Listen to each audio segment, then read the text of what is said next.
Hi everyone, this is Joe from Credit Spread Trading, and in this short video I'm going to go over the very basics of credit spreads. So before I start, I just wanted to talk a little bit about why I love to trade credit spreads. Number one is that you get paid ahead of time. Yes, you get an actual credit to your account at the time of the trade, and that is one of the beauties of this particular option strategy. Two is your complete risk return profile is known at the time of the trade. So you know exactly how much you can earn and what your potential risk is or maximum loss is for the trade at the time of the trade. There are both bullish and bearish strategies, so you can play both sides of the market, which is great.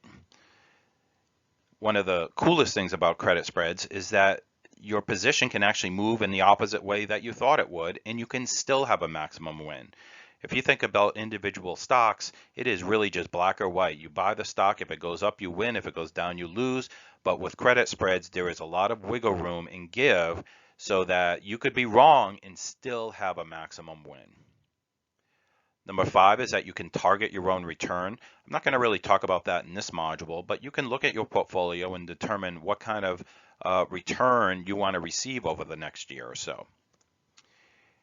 And probably the best thing is that for me, they're really fun to do and they're very easy to implement.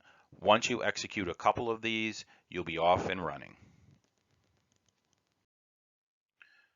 Okay, so let's start at the very beginning with the absolute basics. And this actually might not be the absolute of absolute basics because I'm assuming but you have some understanding of what a call and a put option are.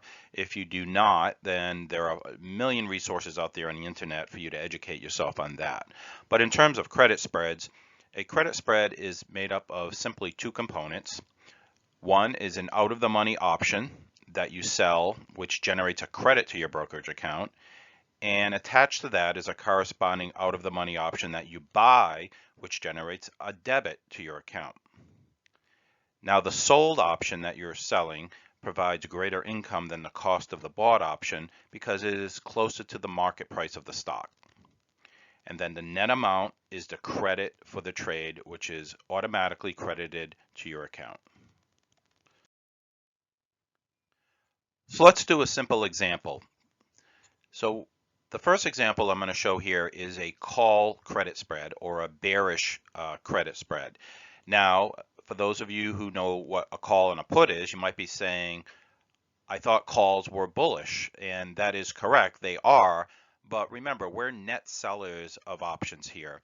So if you buy a call, yes, you are bullish on the stock or the index that you're buying it for. But if you're selling a call, you are bearish. So that's why this particular spread is called a call bear call credit spread. So let's say Apple is trading at $220 a share, and I'm bearish or neutral on Apple during the next 30 days. Now, why 30 days? Well, for me, that's what I think of as the sweet spot in terms of the duration of the spread that I'm utilizing. So in this particular circumstance, what I would do is I would sell, say, one Apple July 1st, and July 1st refers to the expiration date of the option.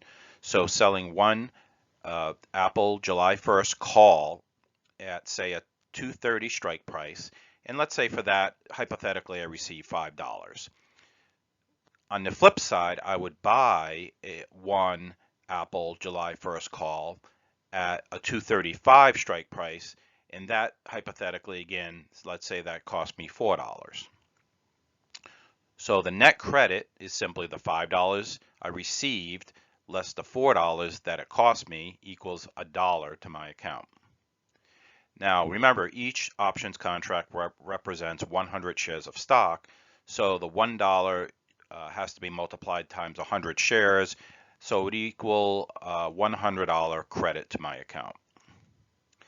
And you get to keep 100% of the credit if the spread expires out of the money.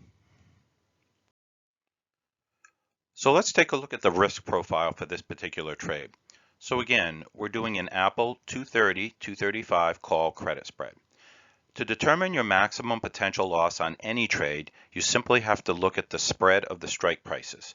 So for in this example, The spread is 235 minus 230 equals $5 times 100 shares, remember, equals $500. So this is the total maximum potential loss that you could incur on this particular trade. Now remember, I received a credit on this trade of $100. So really my net maximum loss is the $500 minus the 100 received equals $400. But you may say, wait, Joe, you say I have a chance to win $100 or lose $400. Why the heck would I want to do that? Well, if the probability of winning and losing that trade was 50-50, you most definitely would not want to do that trade because over time you're going to end up losing a lot more than you win. But what we like to focus on are high probability trades, which give you a better than average chance of winning or having success. So on this slide, what you're looking at is what's called an options chain, if you're not familiar. This is from Thinkorswim, which is the platform that I like and I use. And what you can see here is that there is a column that I'm circling called ProbITM, which stands for probability of in the money. So what that means is that for every option, you can see what is the odds of that particular option ending up in the money at the time of expiration. Now remember, our goal is to have our trade expire out of the money, not in the money. So if you take a look at the 230 strike price, which is part of this trade, you can see that the current probability of in the money for that particular option is a little over 30%.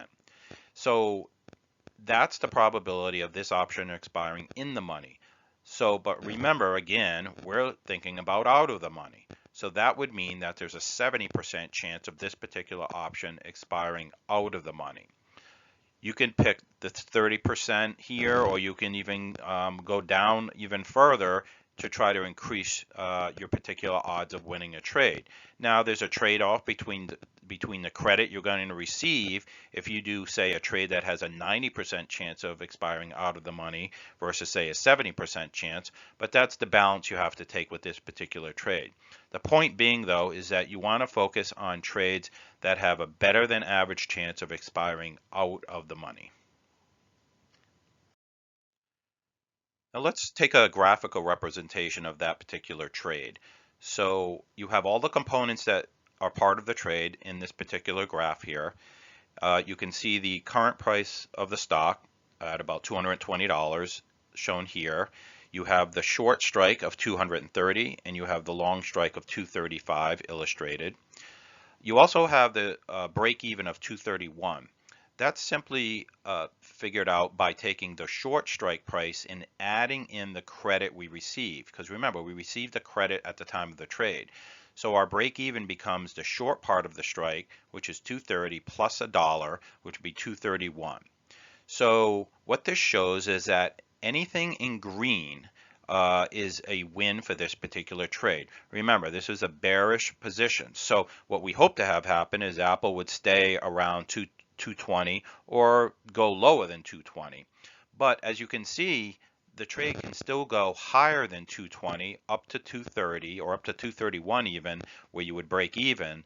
But this is the beauty of credit spreads, where the trade can actually move in the opposite direction that you're thinking will happen, and you can still end up with a maximum gain on the particular position. So let's look at one other example, and let's look at now a bullish position or a bullet credit spread. In this case, this is called a bull put credit spread. So once again, let's say that Apple is trading around 220 a share, and this time though I'm bullish or neutral on Apple during the next 30 days. If I'm bullish on the position, what I would do is I would do a spread below the current strike price of the stock. Because remember, we're hoping that Apple actually goes higher than 220. So our spread will be below the current strike price. So in this example, we would sell one Apple July 1st call at a 205 strike price. And let's say I receive $4 for that particular part of the spread. And then correspondingly buy one Apple July 1st call at a 200 strike price. And let's say that cost me $3. Again, because the 205 strike price is closer to the current price of the stock of 220, options will be more expensive. So that's why you would receive more money for that particular part of the spread than the one you would buy at the 200 strike price. So once again, the net on this particular trade would be the $4 I received minus the $3 I paid equals $1 credit to my account. Again, each contract represents 100 shares of stock, so this would equal $100 credit to my account. And again, you keep 100% of the credit if this spread expires out of the money. So let's take a look at the risk profile for this particular trade. Again, this is an Apple 205-200 put credit spread. Our maximum loss again is simply the spread of the strike prices. So here 205 minus 200 equals $5 times 100, $500, which is the maximum potential loss on this particular trade.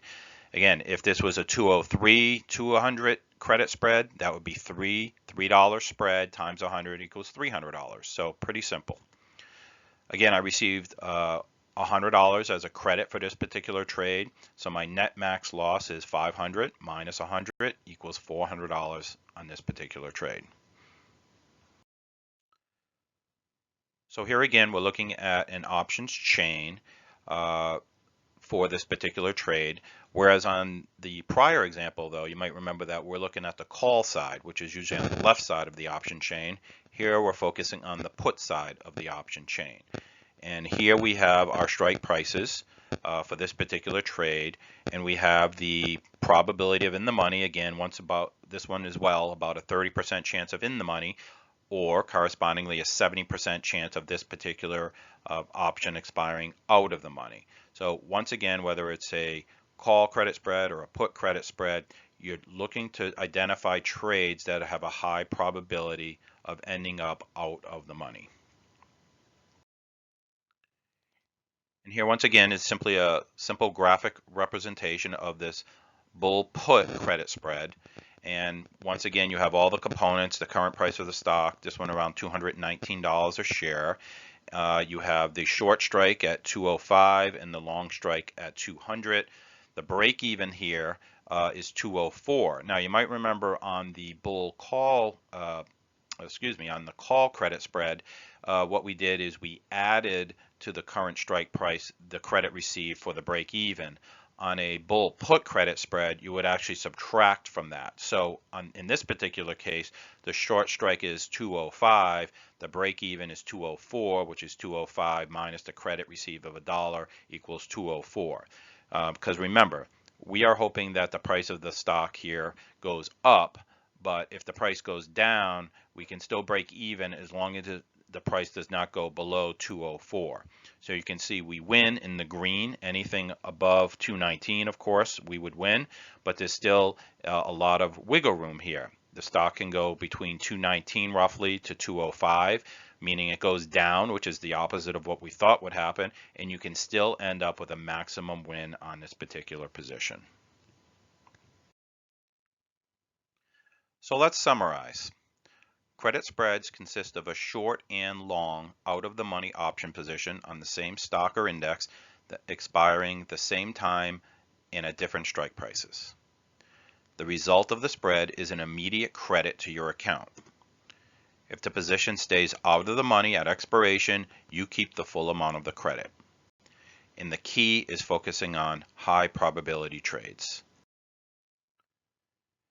So if you like this video and you want to learn more about trading credit spreads, I would urge you to visit my website at creditspreadtrading.com. There are a lot of totally free videos there to help educate yourself about more components of credit spreads, how to research credit spreads and find attractive candidates, how to determine the return potential that you can get on credit spreads, a whole lot more of information. So head over to creditspreadtrading.com and sign up, and I'd love to have you on board.